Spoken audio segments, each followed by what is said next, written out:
να πω ένα μεγάλο ευχαριστώ πρώτα στο μάνα του Παπαγιάννη που ήρθα φιλοκερδός στο κοπέλι και μας επάλεψε στην κυριολεξία. Ένα δεύτερο μεγάλο ευχαριστώ για το διοικητικό μας πρόεδρο, αντιπρόεδρο, κυρία Φρόσο Μπαϊλού, κύριο Στέλιο Ριγίζο και τους υπόλοιπους, και ένα μεγάλο ευχαριστώ για όλο τον κόσμο που ήρθε εδώ πέρα και μας στήριξε, γιατί άμα δεν ήτανε αυτοί, εμείς θα βγαίναμε πάνω στη σκηνή και δεν θα μπορούσαμε να κάνουμε τίποτα. Ευχαριστώ και πάλι. Είσαι καλά. Εμείς ευχαριστούμε μεγάλη. Πες δύο λόγια για τον κόσμο και την κινητοποίηση από το ίντερνετ. Λουκία κεφαλάκια, έτσι. Θέλω να ευχαριστήσω όλους όσους στηρίξανε πρώτα απ' όλα την προσπάθειά μας. Είναι πολύ σημαντικό για μας, τους ευχαριστώ μέσα από την καρδιά μου και πιστεύω ότι αυτό μας δίνει δύναμη να συνεχίσουμε και να κάνουμε και τις επόμενες παραστάσεις. Σας ευχαριστώ πάρα πολύ. Να είστε καλά.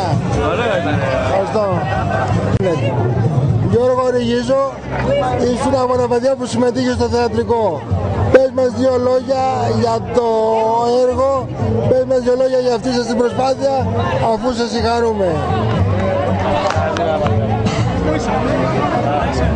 Φίλε Νίκο, πρώτα απ' όλα θέλω να ευχαριστήσω το σκηνοθέτη μας, τον Μάνο τον Παπαγιάννη, που με τόσο ζήλο, τέτοια προσπάθεια και αυτοδεσία μας έδειξε. Θέλω να ευχαριστήσω όλο τον κόσμο που συμμετείχε στη θεατρική παράσταση που είχαμε. Ο οποίος κινητοποιήθηκε και από το ίντερνετ, έτσι. Ο περισσότερος κόσμος κινητοποιήθηκε μέσω το Facebook. Θέλω να τον ευχαριστήσω από το βάθος της καρδιάς μας, όλης της θεατρικής ομάδας. Να είναι καλά. Ελπίζουμε στο επόμενο έργο να έχουμε περισσότερο κόσμο.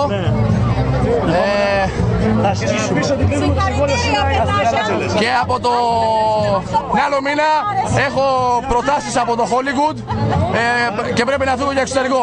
Παιδιά, ευχαριστούμε πάρα πολύ. Να είστε καλά.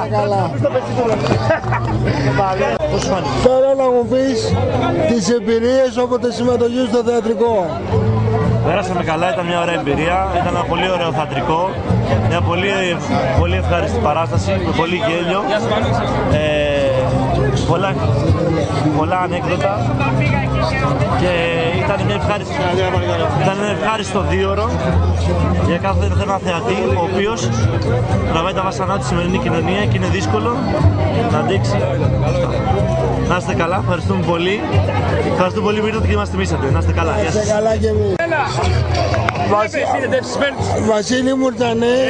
Βασίλη Μουρτζανέ πια ερμήνεψε ένα αρκετά δύσκολο ρόλο του κουζουλού του χωριού που λέει τα πιο σωστά πράγματα καμιά φορά. Πες μας δύο λόγια για τη συμμετοχή σου και θέλω να ευχαριστήσουμε και τον κόσμο που κινητοποιήθηκε από το ίντερνετ. Έτσι. Καταρχήν Τροζεμανούσος, εγώ είμαι ο Τροζεμανούσος, αναστάτωσα λίγο το χωριό, έτσι. Γελάσαμε πολύ μέσα από την καρδιά μας, ευχαριστούμε τον κόσμο πραγματικά που ήταν σήμερα μαζί μας. Είχαμε καιρό να γελάσουμε, έτσι, ακόμα και εμείς που το παίζαμε γελάγαμε πίσω από τα σχετικά και γελάμε εδώ και 2 μήνες που το προσπαθούμε. Προσπαθούμε να βγάλουμε αυτό που είδατε σήμερα, το βγάλαμε, ήταν πολύ ωραίο, γέλασε ο κόσμος. Δεν έχω πράγμα να πω, μόνο ευχαριστώ, μεγάλο ευχαριστώ. Εμείς ευχαριστούμε και να το συνεχίσουμε αυτό. Έτσι. Να είστε καλά, να έρθετε για τον χρόνο, Βασίλη, σε ευχαριστώ πολύ.